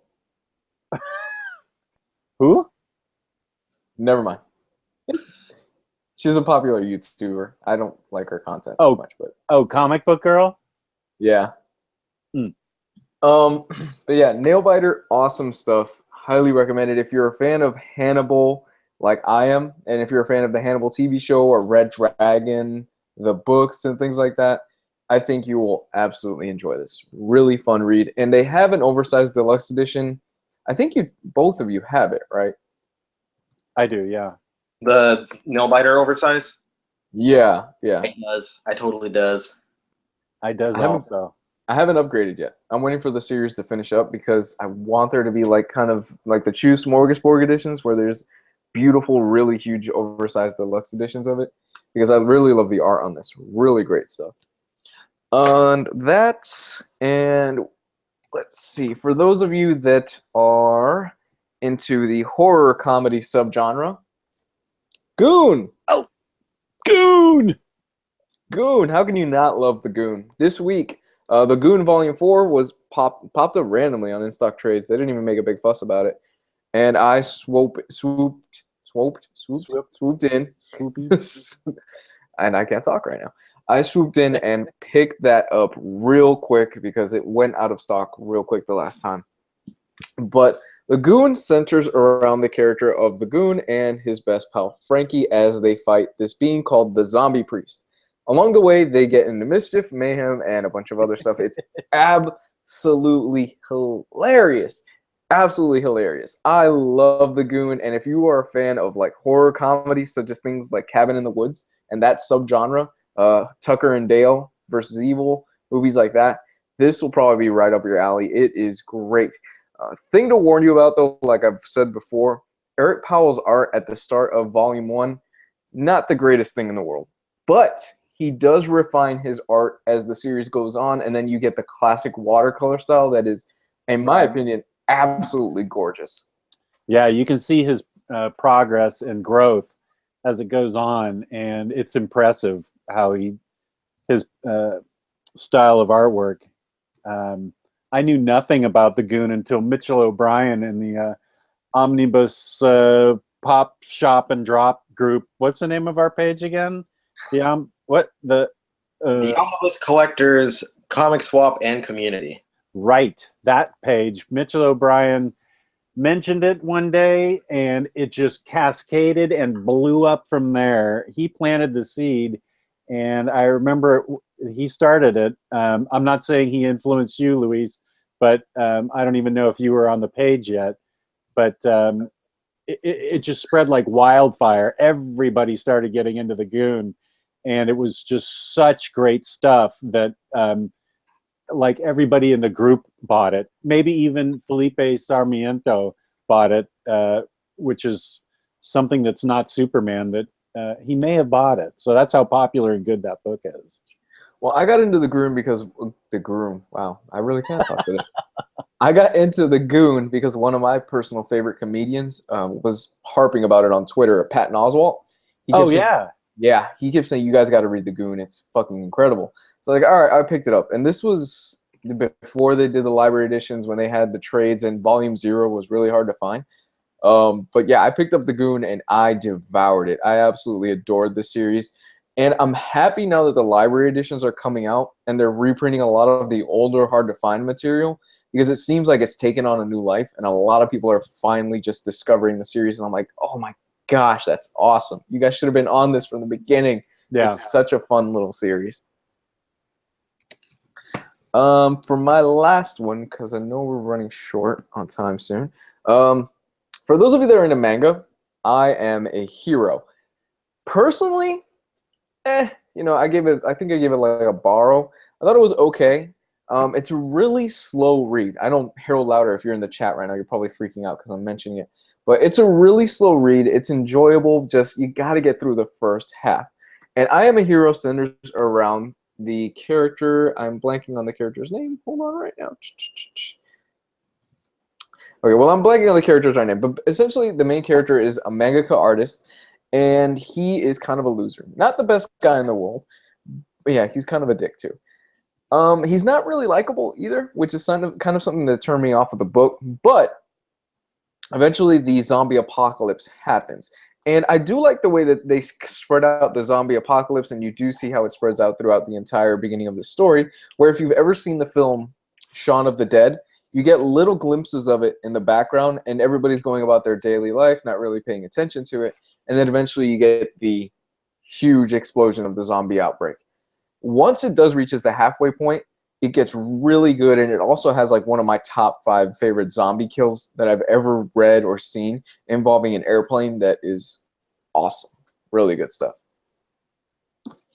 And that is pretty much what I've got for you right now as far as horror goes. You guys got anything else before we move on to the Evil Riley story?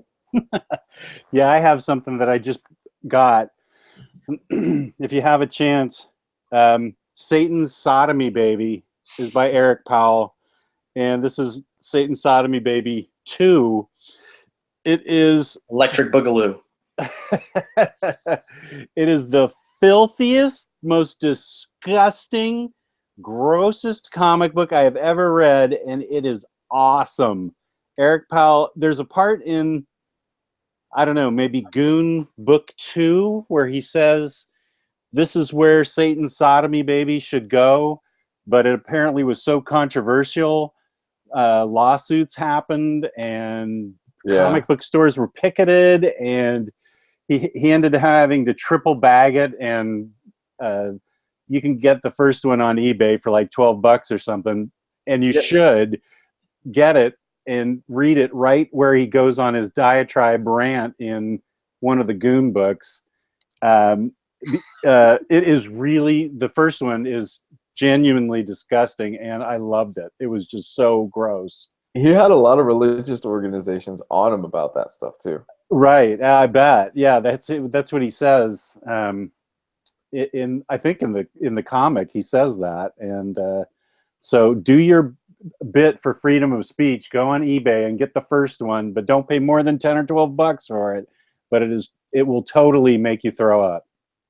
Yay! Throw up for America. Throw up for America. I can do that. Okay, yeah, me too. Right. So Evil Riley. Here we go. Everybody's favorite segment. Evil Riley. Look, Where did that come from? if anybody has any music for Evil Riley, you know, there are a lot of you creative guys out there. I will play it on this live stream if you can send me an email of it through hardcoverreviews@gmail.com. I will play it if you guys can come up with a theme song for Riley. You want to send it to me? I can do it too. Nathan Burkholz should be able to do it. He wrote me the Omnidog song. He totally writes great music. Nathan, if you're out there, come up with music and have Evil Riley in there too. That's right up Nathan's alley. Also, if you're at Tampa Bay Comic-Con this weekend, Greg Land is there, and if you want to send Riley a commission sketch by Greg Land, please do so. To my if biggest someone fan, Riley. got me a Greg Land commission sketch, I'd go ahead, frame it, and have it behind me, like in every video. I'm so doing that. Who do you want it of? It has to be of a woman in some kind of porn expression, something. Oh, I totally want to do that now. Like Riley's favorite X-Man is Kitty Pryde. Can you draw her in that same fucking pose and face you draw every woman in? I don't know if I'm going to word it quite that way, but I'm going to take that and I'm going to go to the next con that I can, unless somebody beats me to it. I totally want to see a Greg Land commission behind your head for every Evil Riley episode. I'm gonna go up to him. Hey, Greg Land, can you do a commission for Riley Moore? Oh yeah, I got him. Don't worry, he's gonna write 2 Riley. Fuck you. I got Riley Moore right here, Pally. Okay, so Riley, get evil. We got another one. Okay, so Evil Riley. Let's see. Last week I told a story of me being evil at school. To some of my classmates. I've told stories of me in public. I told a story about me when I worked at GameStop. So here's some stories about me at the movie theater that I worked at for 6 years. It was a fun little job. It was mostly fun because you had to make friends that you worked with them all day, every day, all night. And you had to make your own fun, and it was really when you made your own fun that it was a good job. And making your own fun means that we kind of fuck around with the customers. This is already good. So, in the spirit of the holiday, I thought this maybe wasn't a this was a good story, and I mentioned that I was going to be talking about Paranormal Activity. So, I think it was during my first year working at the theater. I worked during the first Paranormal Activity. And during the day, nobody watched horror movies. You know, they don't go to matinee horror movie shows. There's like 5-10 people in there max. So, you know, I'm working on let's say it's just a Friday and it's in the afternoon before it gets dark out, before all the rushes come in for the evening shows for paranormal. And I noticed that because we take the trash cans, the big buckets that we need to get all the trash in and then take them out at the end of the show. When we put those into the theater, they made a noise, and it was kind of a banging noise. And sometimes you'd have customers that are walking around the corner to go to the bathroom or something, and they hear you do that, and they see you do that, and you're coming out from like a dark corner, and they'd be like, oh my God, I was so scared for a second. Like, they just gasped. And so I figured, you know, if they're getting freaked out by me accidentally doing this, what can I do on purpose? So I went in there one time, and it was, you know, maybe 10, 15 people in the theater, and it was this huge auditorium, so it was like echoing in there. And underneath the stadium seating was just this kind of hollow storage area, like a storage closet. And so I would walk in, and during a quiet scene, because if you've seen the movie, you know, like a good deal of it is just like suspense, where you're like, oh God, what's going to happen? And like you hear a noise and you're like, oh shit. So I go in there and wham, wham, wham. I bang my arm on the wall, and it just echoes throughout the entire theater. And you hear all these people inside going, what the fuck was that?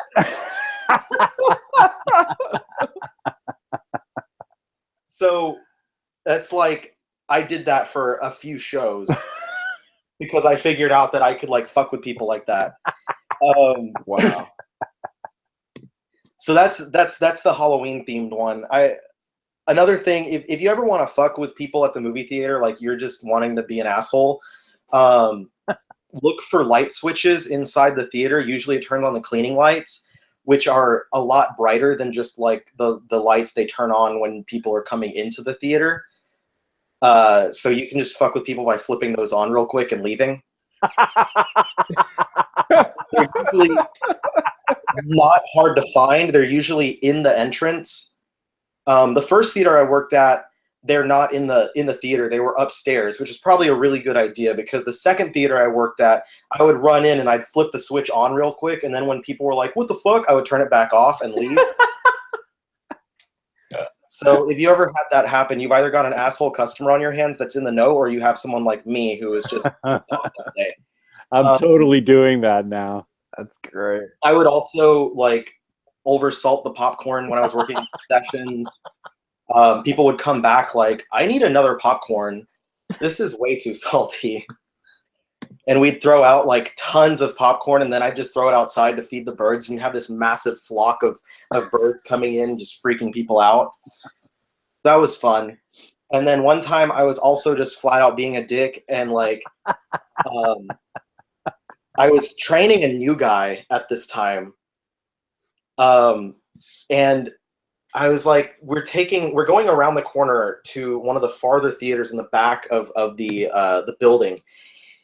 And the IMAX was playing one of the Marvel movies, I think. Whatever it was a big movie. And there was a line all the way to the back, and it curled all the way around the corner to like the back corner of the building where we have all our trash and shit. And so I'm like walking back there with the guy, and he's all like, oh man, that's a long line. And I get to the back, and I was like, gee, that's a really long line. And this guy in the line towards the back is like, yeah, it is. And I was like, glad I'm not in it. And then I just run into a movie theater to go do something.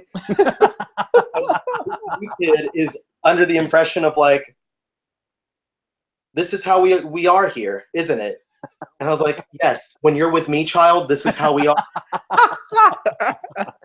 And now you might be thinking like, oh, this was Riley in his youth. This was Riley like, you know, in his teens. This was like a year or two ago. Wow. And you said you were sober, right? Yeah. But that wasn't just, do you want me to share the best story? I think so. Yeah. Okay. So the best story, and I might find some more memories along the way, but the best story that I have was me fucking with a guy. I don't hear very well. These like that's stories an honest truth. I don't hear very well. but I kind of went a little further with it. And this guy came in, and it was a rush hour, so it's not like he was the only person in the theater. There was hundreds of people at the concession, and I'm at the concession. And during concession, I always use I called it my theater voice, because when I was in the theater, you know, I was talking loudly to you know, echo throughout the room. So you talk loudly, come like, I can take the next customer over here, and then like, you know, you just.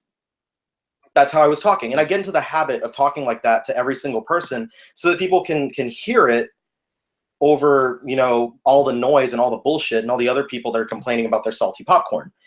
And I call this other guy forward, and I'm like, sir, I'll take you at my line, or whatever I said. I'll take the next guest over here. And it just so happened that this was the end of the rush. So there was no one there, and I'm just yelling at this dude. But instead of apologize for accidentally yelling at him and using my loud voice when I shouldn't have, I decided to keep using my loud voice. And I was like, hi, what can I get you? What kind of drink do you want? Did you want to get a popcorn? And he's like, why are you yelling at me? And I was like, I'm sorry, sir. I'm not trying to talk loud. This is just how I talk. And he's like, I don't believe you. That's not how you talk. And I was like, I don't hear well. I'm sorry, I'm just talking a little louder. And then he asked to talk to my manager. And so Wow. I get on the walkie, and I was like, Carlos, please come to the lobby. Please come to concession. And so I bring Carlos in. And Is Carlos, in fact, your manager? Or just yeah, no, friend? Carlos was one of the managers. He was probably like number 3 in charge of all of the managers there. And so I go over to the Carlos, and I'm like, okay, man. This guy thinks I can't hear, and that's why I'm talking really loud. Please go along with it. And he's like, I got you, fam. And I was like, okay, awesome. So we go out there, and the guy is like, your employee is yelling at me very loud, and he's ruining my experience. And he ruined my day with my wife and my kids. And he's like, sir, I'm sorry. Like, Riley, he doesn't hear very well. He talks a little loud sometimes. You know, he doesn't mean any offense by it. And I was being a dick, like flat out. You know, what I was doing was not right. But the guy says, and I quote, if there is something wrong with him, he needs to be in the back. And I just like backed up, and I was like, what the fuck? God. What? Wow, I didn't hear that part about it. So he left, and I was just like, I looked at Carlos, and I like walked to the back of the concession, like, and started yelling like, what the fuck just happened? And he was like, I don't know, that was just completely uncalled for. And I was like, I know I was bullshitting him, but Jesus. Oh my God. That's my favorite, like, me being a dick to someone's story, because it ends with someone else being a bigger dick to me. Yeah. Holy shit. I hadn't heard that part. That's Yeah. truly dickish. Wow. Needs to be Yeah. in the back. Yeah, like, come on, man. Like, we're an equal opportunity employer. Like, we have legitimately, like, disabled people that worked with us. Yeah. And this guy is saying this kind of stuff when, like, I was super, like, Well, Yeah. as my real job, I work with disabled kids. If I had heard that, I would have probably I would have lost. I'm gonna deck that guy, right? Oh, Like, yeah, I would have lost it right there. You know what? I've almost decked because before this job, I worked at Cracker Barrel, and I've almost hit a few employees. I'm not gonna repeat it here for obvious reasons, but there were some days where I've gotten in people's faces at Cracker Barrel, and I even said, "You want to step outside?" Like, I've gotten in front of people's faces, and they just leave the restaurant. To I'm customers? surprised. Yeah. I'm surprised I Wow. lasted at that job for a year. And I quit on my own terms. I wasn't fired. I call out people all the time at my current job because, like, it's a professional place. But I mean, we're serving customers, but it's still a professional environment. And I've had people like cursing and stuff in the lobby, and I just look at them and I'm like, if you need to speak that way, you can step outside and I will take you out there. And then they just fucking shut up. Yeah. I have had women, like men and women, but most recently it was a woman who called back to apologize. just don't take it. The craziest. Or should you? There could be kids in there. Come on. Before I started Patreon, the craziest, because I worked at Cracker Barrel as my second job. The craziest story that I have from there is that somebody ran into one of our support beams, ran out with their car. They just hit the main thing and they hit one of the support beams, ran out the car, ran into the restaurant and said, "Y'all have biscuits?" And then they ran inside the restaurant. You really Y'all want a have biscuits. And that was it. Yeah. Oh, Man, God. you guys live some lives. I'm so happy I was able to leave that second job. I just live a life of quiet desperation. Okay. Oh my goodness. But yeah, we've got a few minutes. We're gonna open it up to questions. So yeah, if you guys have any questions you want to shoot us in the chat, feel free to do so. We should be on for, what do you guys think, another 10, 15 minutes? Are you good with that? My wife's still not on, so I'm good to go. Okay. So about another 10, There was a 15 question minutes. like when we first opened up the show, and it seemed like a pretty good question. I don't remember what it was. So whoever asked that question, ask it again before I get pissed off. You don't want to see mean Riley. You've already seen evil Riley. Do you in fact have? Jay wants me to bust out my trash can of figures. We do in fact have biscuits. Are we Hey, liking? I saw someone commented being deaf in 1 year. Like I didn't mean it any offense to anyone that is like handicapped with their hearing. Like I just wanted to be a dick to that guy, but he completely came out of left field with what he said. But anyway, so here's my trash can full of figures. I guess it appeared in another video. It's just stuff that I haven't put anywhere, and Jay wanted to see it. But here's a Katamari from the video games, the Katamari Damacy series. One of my friends gave me this for Christmas or birthday last year.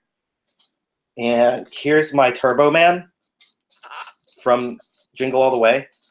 He speaks, if I can get him to... Beware of evildoers. Beware of evildoers. You actually have it. I've wanted that since I was a kid. I wanted that as a kid. The Turbo Man action figure. 12-inch black costume Spidey in here. Chewie! He took the Katamari.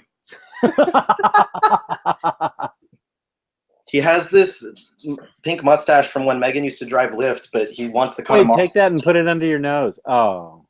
Sorry.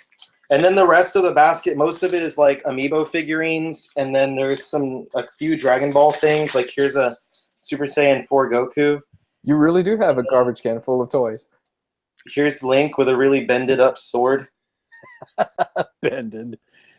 I love Link. Bent. Get bent. Get bent.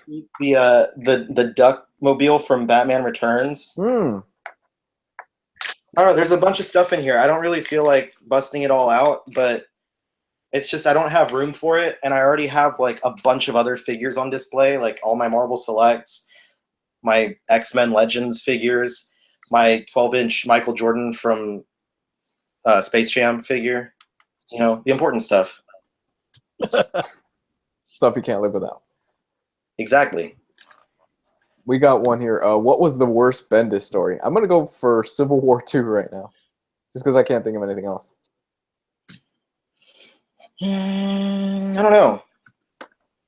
I like Michael Bendis, Brian Michael Bendis, so I don't know. I like all his stuff. I like some of his stuff. I like a lot of his stuff, but I don't know. Well, since Riley got to show his fun stuff, I want to show my fun stuff. Here's Doctor Strange from Marvel Collector Corps. Look at him. Ooh. He's like goldish translucent. Look at him. And then here's Cosmo from, these are Pops, Cosmo from Guardians of the Galaxy.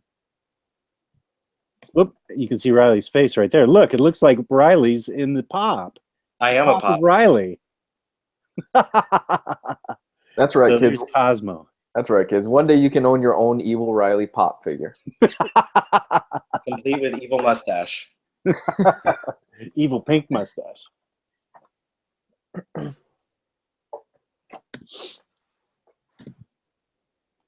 How are the questions going? Mm-hmm. An Akira hardcover box set that comes out next year. I'm looking forward to that. I think some of the pages will be in color, but it won't be all of them. So I'm looking forward to that. No, I'm not taking those out of the box. Jess is getting out of the pop game. Matt is correct. Those are my last pop. One last pop is coming to me. And then I'm done. Rainbow Batman. Oh, somebody asked what's our favorite horror movie? Texas Chainsaw Massacre. The original? The original. Is that why you don't come to Texas? Oh, no, I have family. I'm planning to. I really want to go to Texas one day. I still owe you barbecue. Yeah, you do. That's right. It's the freaking... Wait, did we ever look back and find out what the bet was exactly? I didn't go back. Maybe someone who watched that episode, but like several episodes back, we made a bet over the third Amazing Spider-Man Omnibus, and I don't remember if it was me saying it was going to happen and Luis saying it's not going to happen, or if it was like me saying it would. I think it will happen before this point or after this point. I have no idea, but I think someone owes someone food. Was that? Yeah. That was like the first or second video you did with me, right? It was probably about the second video, as I recall, that you did with me. Maybe the first one. I'll go back and look at those two. Riley, did you read and watch JoJo's Bizarre Adventure? If so, what's your favorite part? I do both. I prefer reading over watching because the original content is going to be better. But I do love like watching JoJo specifically because it's so, I don't want to say bizarre, but it is. So it's fun to watch it animated, and like the voices and the music is obviously also fun. But my favorite part, since I haven't read past the English releases basically, because I don't have much patience. My favorite part is probably part 2, probably Battle Tendency, which is surprising because I started with part 3, Stardust Crusaders, because Stardust Crusaders was the first that was published in the US 10 years ago, and then I went backwards. So like I think Stardust Crusaders is fantastic, but Battle Tendency is so much more concise of a story. It doesn't fuck around. Like it's very straightforward, and also you fucking get Cars and AC/DC and Wham as the villains. So I mean, you can't go wrong. You had me at AC/DC as the villain. Like most of the characters in the JoJo series are named after American or Western musical artists. So the 3 villains, if you look up Aztec Twerk Team, you'll find a picture of them online. But they are named AC/DC, Cars, and Wham. There's a question about Afterlife with Archie. Oh, so good. And I will show you the 2 reasons why I love Afterlife with Archie. And Number 1, it exists. Number 2, it exists. I have it in singles. And wait, let me take them out so you can see them. I know this is supposed to be hardcover and omnibus, but I'm going to break the rules a little bit because Riley's wife is out of the house. These are the 2 reasons to like Afterlife with Archie. Horror and boobs? Betty and Veronica practically naked. Ah, okay. There you go. On these, I was always a Veronica kind of guy. That's cool. I was always a Jughead kind of guy. I liked Moose. He is bisexual now. Oh yeah, that's right. But these were special variant covers that I loved, and I got all variant covers Archie. But that book's been delayed for a while now, hasn't it? Here's the Sabrina the Teenage Witch Afterlife with Archie cover. The single issues are coming out. They are delayed, but they're coming out at a decent pace at this point. But like, holy fuck, it's still so good. One of the most recent issues featured Reggie Mantle, and holy crap, like that's one of the most like this representation, this version of the character is so fucked up because he's this like sociopathic, like just pining over. Jess, what's the girl that he's in love with? Isn't he in love with Veronica? No, he's in like it's another girl. Oh! In Afterlife with Archie? Yeah. I can't remember. I saw these. I read these things. Ooh, here's another good cover. I read these things back when they first came out, so I don't remember. Whoever it is, I forget who it is, but it's just this really fucked up, like one-sided relationship where he's essentially like believes that she loves him, and he's like pining over her for eternity, and it's I don't know, it's a really fucked up story, but it's so good. Well, this For those is of you out Betty there in the negligee, so I think this is what's good. For those of you out there that have never read Afterlife with Archie, the general premise is it's basically Archie but set in the zombie apocalypse, and they don't hold back. There's some really dark stuff in there. Isn't this what really changed the game for Archie? Current modern times. I mean, they started. This really flipped it for him. I know these comic books sold really well. Yeah, they tried to do some stuff with the Red Circle characters, and it kind of fell flat. I think that was like the Fox and stuff like that. But then when they did Afterlife with Archie, it really started bringing attention back to the Archie books.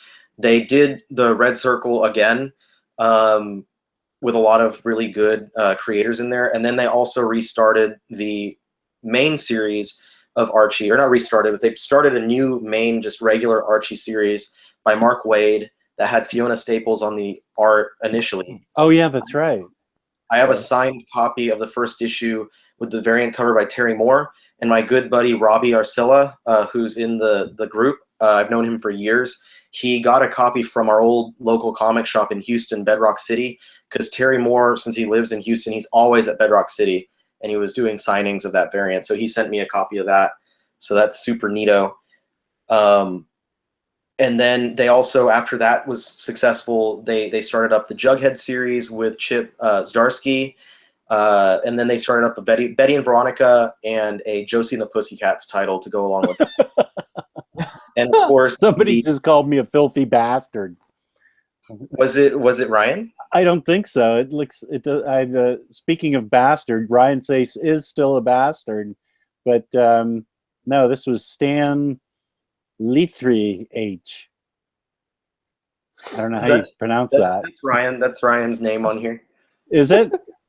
Yeah. He's got me nailed. Yes, it was me, Ryan. I am a filthy bastard, you bastard.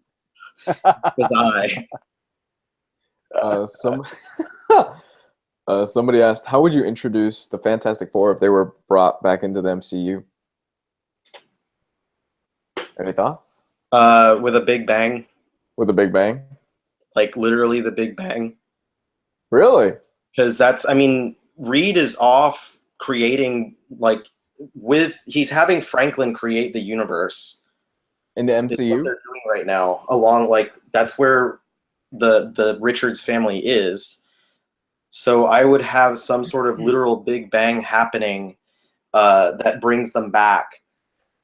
Perhaps even as a new version of the Beyonders that we saw. I don't know, like some sort of overpowered beings in the Marvel universe, or maybe they just come back as what they're supposed to be, space explorers. But I'd like to see it in some huge, like, cosmic event that just, like, happens. and all of a sudden they're there. Like they all of a sudden you see like the entire multiverse of Marvel worlds is there, and it's like this just a big bang. That's what I want. Well, if Marvel wanted, they could reboot. There's their out, Franklin Richards. Yeah. Franklin Richards, they can use him for whatever they want. He's basically God. Mm-hmm. Oh yeah, someone mentioned the that Richards is responsible for the death of magic in the current Doctor Strange book, and yeah, like that. The Is fact it really? Mm-hmm. Yeah, I'm like, I don't even think it's a theory. I think that's absolutely true. But there's a Stun Gun 78. He's mentioning it because he's creating worlds based on science rather than magic. Oh shit! Yeah. Wow. Like, so I'm pretty sure these little tidbits that are coming out, like that stuff, like, I know it's a theory, but I think it's absolutely true. That makes sense. It's too perfect to just be, it works so well. But I think stuff like that, it's little tidbits that are being thrown around the Marvel universe that they're going to come back in some really fantastic, no pun intended, but kind of intended way. I mean, they're pivotal characters in the Marvel universe. I mean, I know they're not using them because of the movie thing, but at some point they got to bring them back. Oh yeah, and also they're definitely like it's going to be a big deal because they were leading up to issue 650 when the series ended. Yeah, like it was at 644 or 645. Like they actually renumbered it to the original numbering, and so that leads me to believe they had some sort of reason like to do that, and I believe they're going to come back with a little event that kind of leads into issue 650, and that's supposed to be like a big thing, and then they're going to continue along. But they'll be back. Like, no, they're gone for a bit. All Hickman has to do is say, "Hey, I've got a few more Fantastic Four stories," and they'll be back. And maybe we'll finally get a reprint of that damn first omnibus.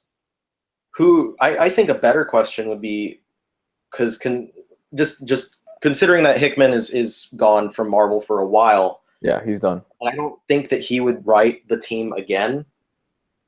Who would you want to see writing the Fantastic Four?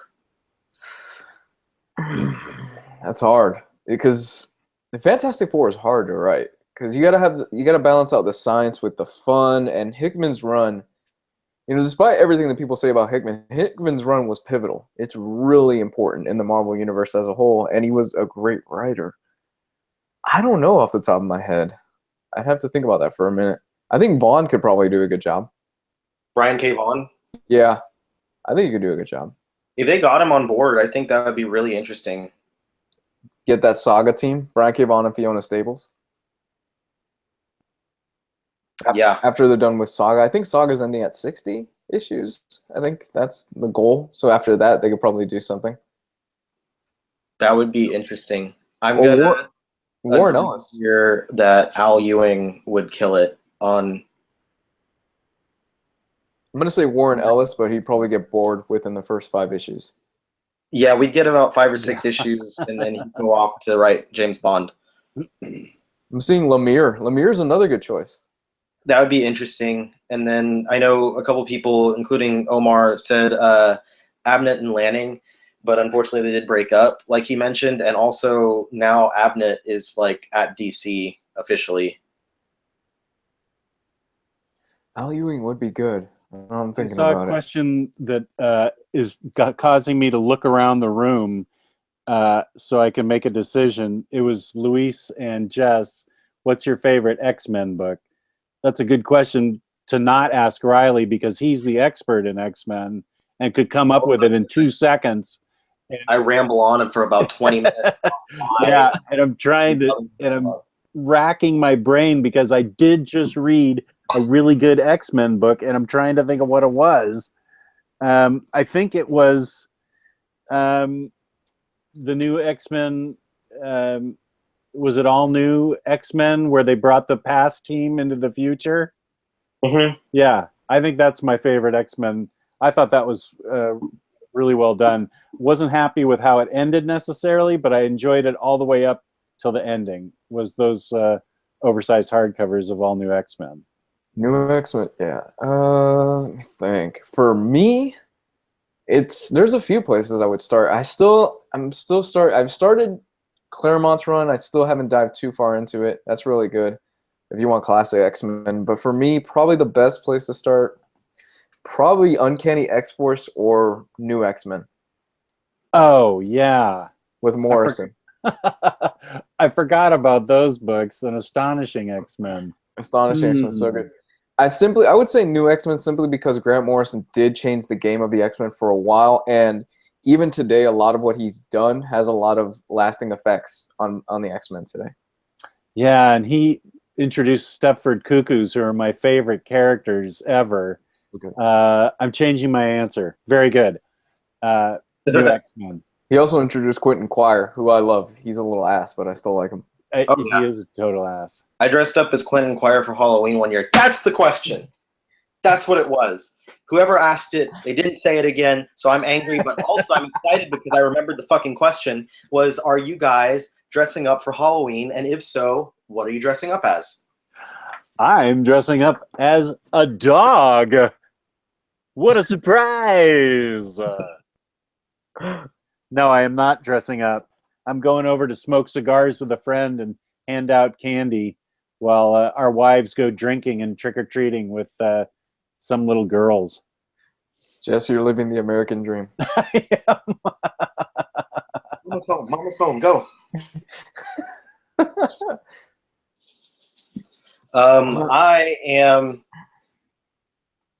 Are you home, babe? Do you want to come tell everyone what our Halloween costume is? I like how you got to make sure nobody's breaking and entering in your house. Yeah, I wanted to make sure you weren't some random hobo. Well, maybe don't leave the door locked. Did I? Yeah. Oh, might be. Well, what are we doing for Halloween? We are going to be... Hello. Hi. Hello, gorgeous. Push that guy off the chair and get in the center of the...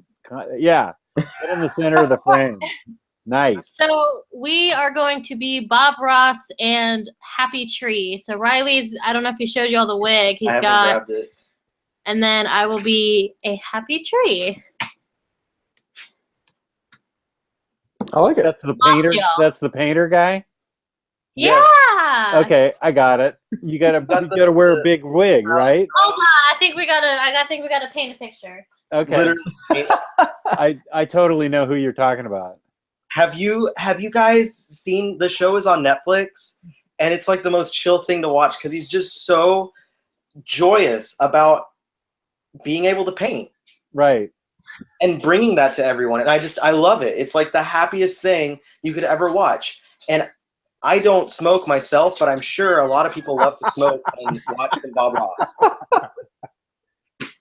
I'm going as number 11 from Stranger Things. Nice. With your shaved head. Yeah. Perfect. I'm just gonna wear a hospital gown. Wow, Riley. Oh, sweet. So now we just want to paint some happy little bushes in the corner here.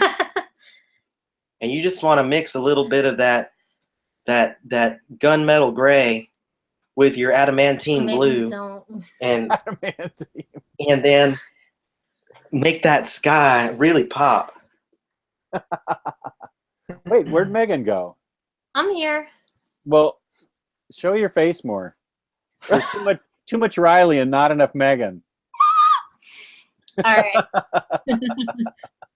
I feel like you rocked the fro.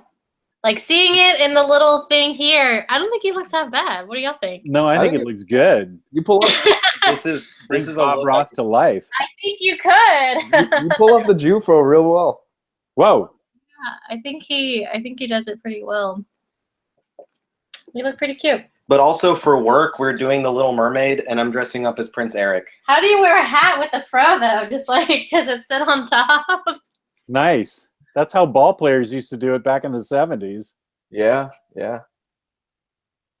Does that? I'm kind of like shoving it on top.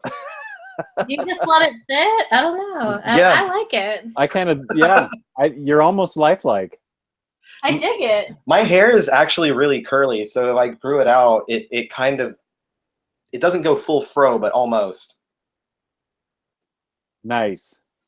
I wouldn't need a full perm, I guess I should say. We did want to do Stranger Things, but I think it got a little complicated, and then it got way too late, and then I was like, let's just do Bob Ross. Bob Ross. That's an awesome idea. That's a great way to go. I grew up watching Bob Ross. I don't know if it was like on PBS or like one of those stations, but like him and Mr. Rogers, I loved watching growing up.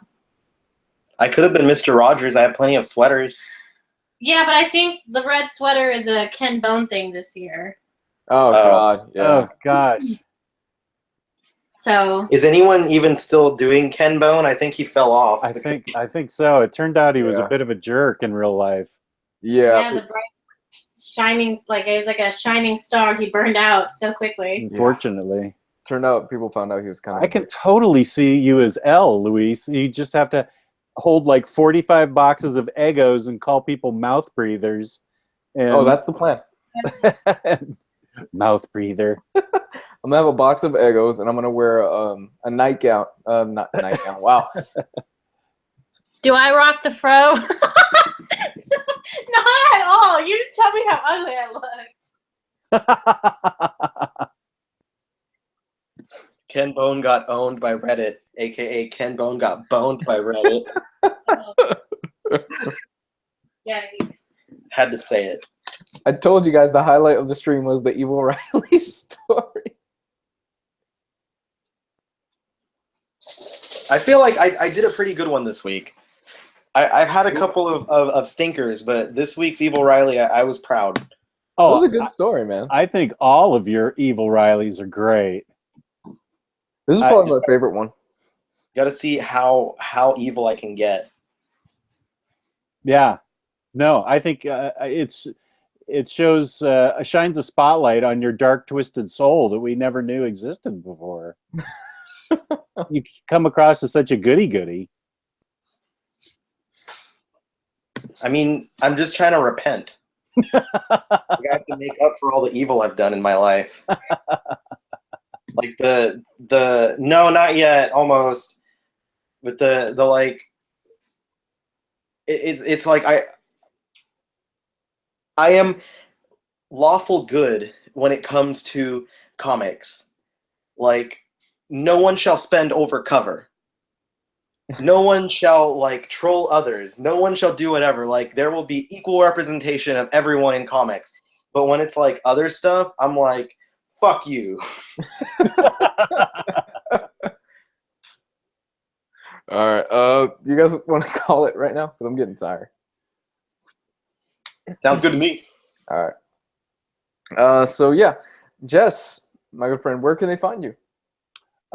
They can find me as Omnidog on Riley's Facebook page, the Omnibus Collectors Swap. Comic swap and community. Yeah, that's right. Go there, ask me to find an impossible book, and I will go out and find it for you. He's That's really my good at job. it. Yeah, he's really good at it. That is my job.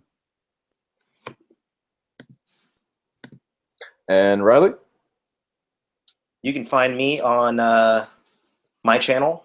You can either search the Omnibus Collector, or you can just look up, I think it's Riley Mo, RYLEYMO.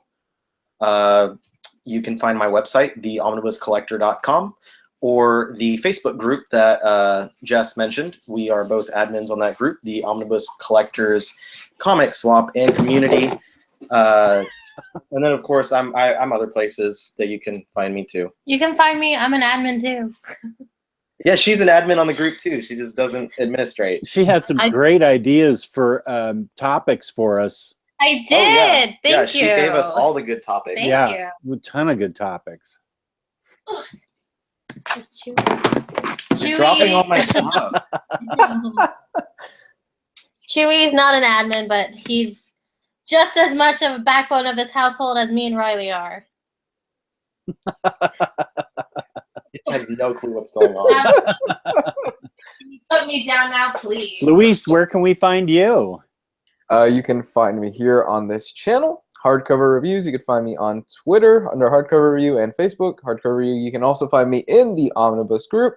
And like always, if you want to kick a couple of bucks my way and you like this stuff and you want to keep supporting this channel and keep it alive, patreon.com/hardcoverreview. That is literally what is keeping this channel alive, along with the fans that share, like, and all that good stuff for this video. Also, we are going to be doing a weekly segment right now where we are highlighting somebody from the Omnibus community in our group, and we're going to be plugging their YouTube channel. This week, we are highlighting A Week in Geekdom. A Week in Geekdom. Awesome channel. If you guys have not gotten a chance to check it out, I highly recommend you do. Please, please check that out.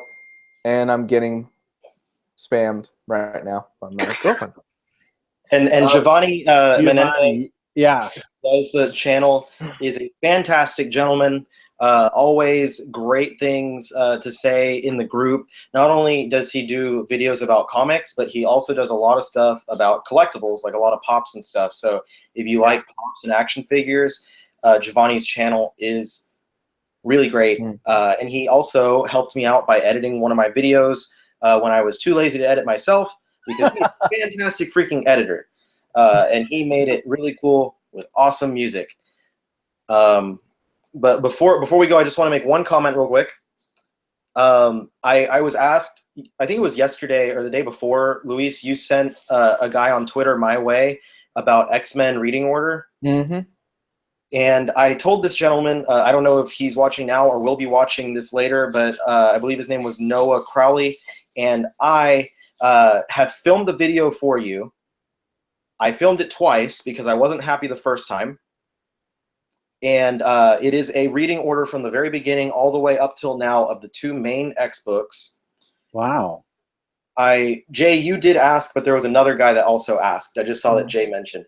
But I believe I mentioned Jay and Noah in the video. I haven't edited yet because it is an hour-long video, and I wasn't sure if people would be too crazy about an hour-long video about me explaining the reading order for the X-Men. So I don't know, guys. What do y'all think? Should I edit that and put it out there? Hell yeah, man. Oh, yeah. Definitely. Absolutely. That'd be hugely popular. Speaking of, let me just put in a couple plugs. One for Giovanni's channel.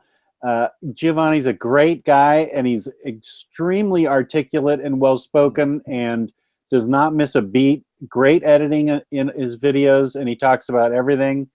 I love watching his channel. And if you become a Patreon of Luis's, this is the hardest working guy on the internet. Luis pumps out the videos. Man, oh man, if you're a fan, this is what you want to do, because holy guacamole. I have seen so much of Luis. He is absolutely working his ass off. So I highly recommend tossing a few bucks his way Patreon wise, and you will be getting a ton of good content from him. Thank you, Jess. Really, I love doing it, but it is a labor of love, and it is labor, and it's much appreciated. Thank you so much, really. Absolutely.